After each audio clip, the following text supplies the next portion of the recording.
Le saviez-vous? Spécial espace! Je sais pas pourquoi je parle comme ça. Le saviez-vous? Dans l'espace, si deux morceaux de métal rentrent en contact l'un avec l'autre, ils peuvent se coller ensemble et ne plus être séparés. Un phénomène de soudure ne nécessitant aucune chaleur ou fusion, prénommé la soudure à froid. Mais comment ça marche, monsieur Racco? Eh bien, dans notre atmosphère, les molécules d'oxygène forment en fait une fine couche d'oxydation sur la surface des métaux. Cette fine couche empêche en fait un contact direct des atomes de métaux entre eux. C'est ce qui fait que si l'on fait se toucher deux plaques de métal par exemple, elles ne vont pas se coller ensemble. En revanche, dans le vide de l'espace, privés de ces dites molécules d'oxygène, les atomes des métaux n'ont plus aucun obstacle pour les empêcher de fusionner ensemble quand ils en rencontrent d'autres, faisant ainsi s'attacher les plaques. Pour prévenir de ce problème sur les engins spatiaux, diverses méthodes sont utilisées, comme l'application de revêtements, de lubrifiants, ainsi que l'utilisation de matériaux différents. L'un des seuls problèmes notables à ce jour étant celui survenu sur la sonde spatiale Galileo, qui, envoyée par la NASA vers Jupiter en 1989, ne put ouvrir son antenne grand gain. La cause à ses chevilles qui, ayant été déformées, avaient perdu leur couche de revêtement protecteur, ce qui avait entraîné leur soudure à froid dans l'espace. Une révélation quelque peu choc pour la NASA, qui ne réalisa la chose que quand elle voulut déployer la dite antenne en 1991, soit 2 ans après le lancement.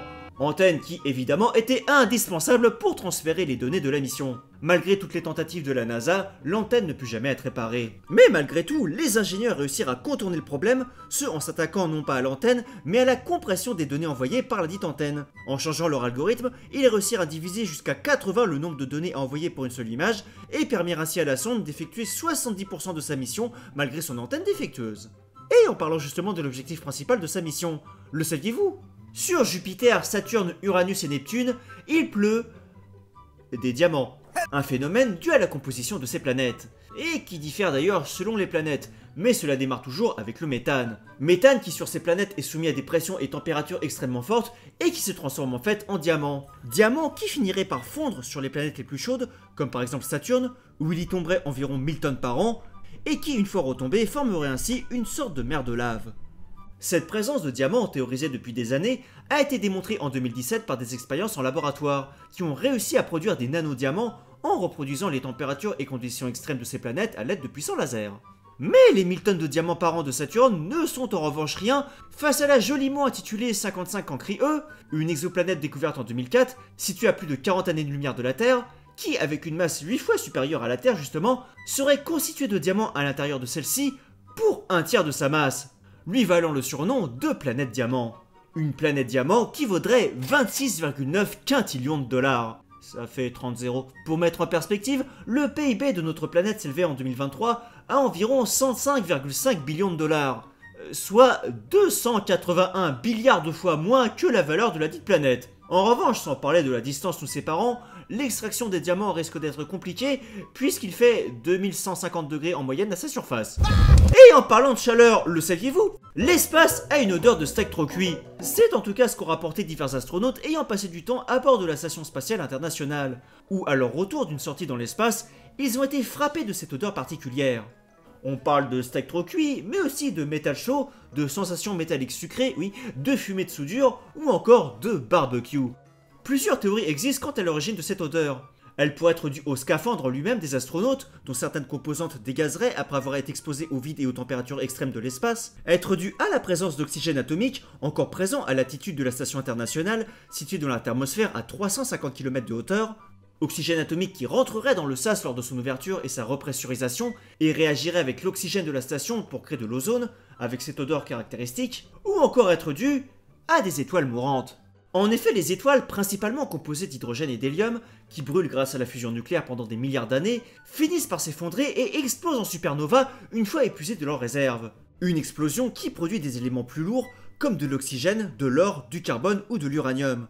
Une combinaison d'éléments dégageant des composés odorants appelés hydrocarbures aromatiques polycycliques, ou HAP. Tout le monde suit toujours? HAP qui, ainsi, selon certains scientifiques, flotterait pour toujours dans l'espace et se retrouverait dans tout l'univers. Les astronautes sentiraient ainsi cette odeur de reste d'innombrables étoiles dans le sas. Quelle qu'en soit l'origine, la NASA a décidé de recréer cette odeur si atypique en 2008, afin de préparer et entraîner ses astronautes. Une odeur qu'elle a finalement décidé de commercialiser en parfum en 2020, sous le nom de Eau de Space.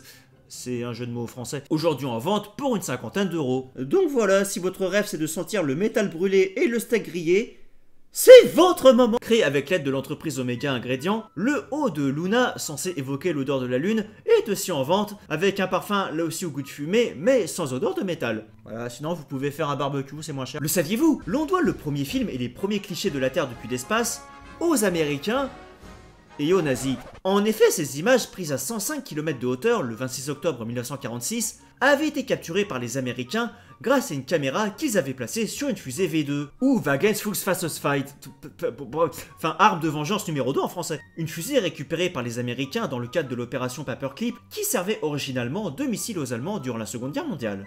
Le saviez-vous? L'URSS a été la première nation à placer un satellite dans l'espace, avec le satellite Sputnik le 4 octobre 1957, suivi de près par les États-Unis quelques mois plus tard avec Explorer le 1er février 1958. Mais on ne parle jamais du numéro 3. Eh bien, il s'agit du Royaume-Uni qui devint la 3e nation de l'histoire à avoir mis un satellite dans l'espace, ce avec le satellite Ariel, 4 ans plus tard, le 26 avril 1962. Un satellite lancé en revanche par une fusée américaine.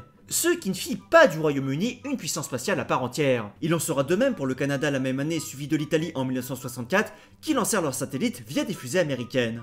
Pour voir la véritable 3e puissance spatiale émerger, il faudra ainsi attendre le 26 novembre 1965 avec Astérix, hommage à Gaston Lagaffe bien sûr, lancé par la France via sa propre fusée, la fusée Diamant.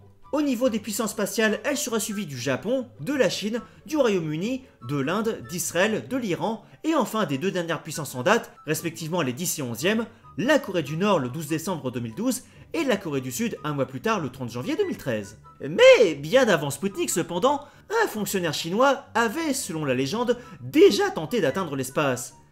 Enfin, plus précisément la Lune. Le saviez-vous? Wan Wu est un fonctionnaire chinois qui, en l'an 1500, afin d'agrandir l'Empire Ming, aurait tenté de rejoindre la Lune avec une chaise équipée de 47 fusées avant de périr lors de cette tentative. Cependant, et heureusement pour lui, cela serait selon toute vraisemblance une légende, lui attribuant tantôt un caractère scientifique, ou tantôt un caractère d'homme à moitié fou, passionné par la Lune et les étoiles, et ayant même des variantes de son récit avec des cerfs-volants pour l'aider dans son envol.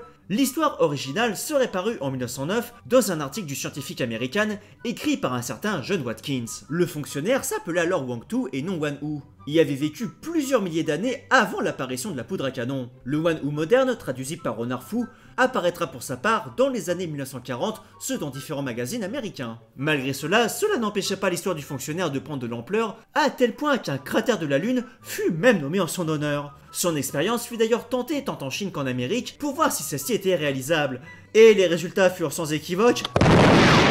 Une énorme explosion donc suivie d'un mannequin carbonisé. Mais hey, la chaise avait décollé de quelques centimètres. Le saviez-vous? Sur Vénus, une journée dure plus longtemps qu'une année. C'est quoi ce paradoxe, monsieur Racco? T'inquiète pas Timmy, je vais expliquer. Bien que ne mettant que 224 jours terrestres pour faire sa rotation autour du Soleil, au lieu de 365 pour notre Terre, il faudra en revanche vous armer de patience si vous voulez voir un lever et coucher de soleil sur Vénus, puisqu'elle met 243 jours à faire un tour complet sur elle-même au lieu des 24 heures pour la Terre.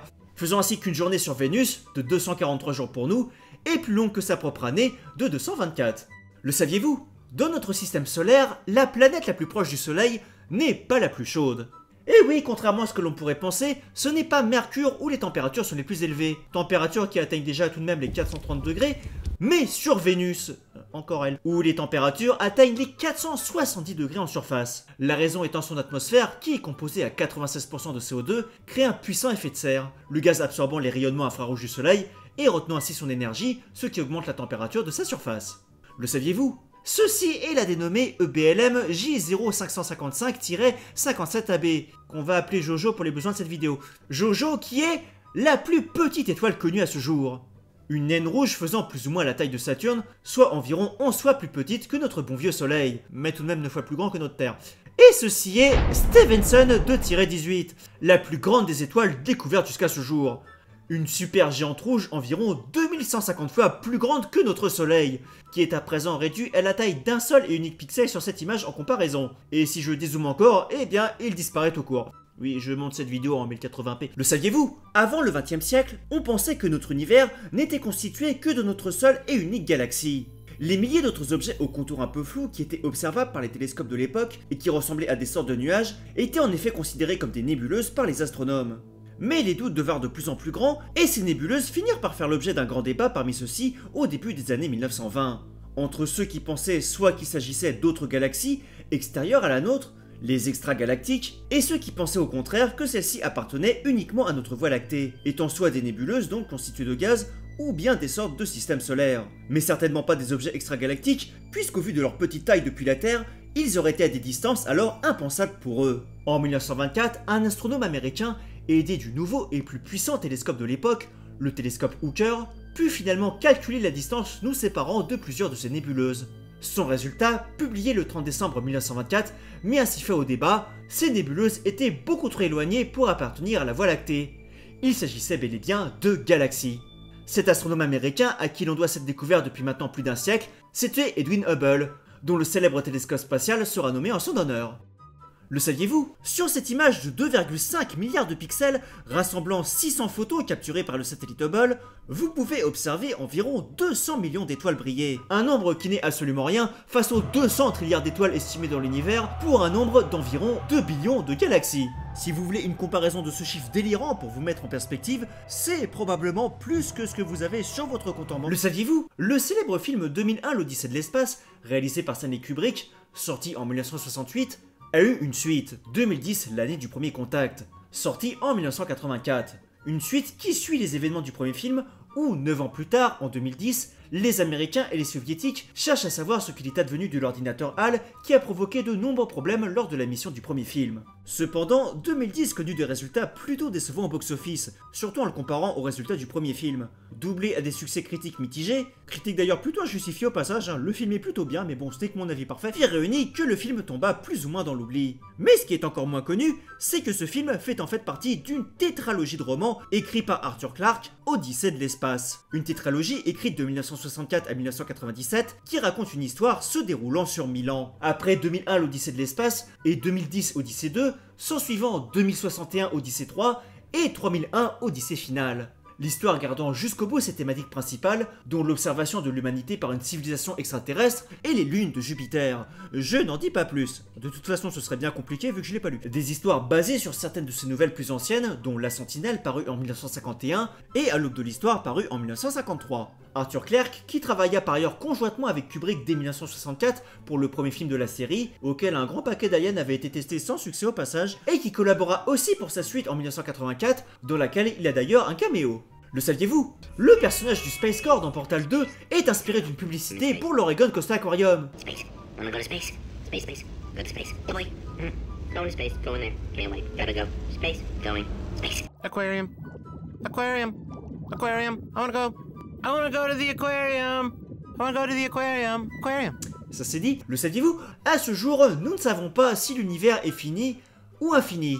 Nos instruments, limités par la vitesse de la lumière, ne nous permettant d'observer que l'univers dit observable, merci à tous, laissant ainsi la nature réelle de sa totalité incertaine. Trois grandes théories ressortent tout de même, il pourrait être ainsi par exemple plat et infini, de forme sphérique courbée positivement mais cette fois-ci finie, bien que sans bord, ce qui donnerait d'ailleurs le cas très intéressant où si vous alliez toujours en ligne droite, vous reviendrez automatiquement à votre point de départ, ou enfin être de forme hyperbolique, courbée négativement comme une selle à cheval, et cette fois-ci être à nouveau infini. Et selon la théorie des cordes, notre univers pourrait comporter bien plus que 4 dimensions, 3 d'espace et une de temps pour rappel, puisqu'il pourrait en réalité en comporter 10, 11 ou 26 selon les théories, dont Interstellar il est dans la 5ème, qui seraient repliées sur elles-mêmes et qui influenceraient sa forme et sa structure globale. Autrement dit, la seule chose dont on est sûr, c'est qu'on a plein de théories.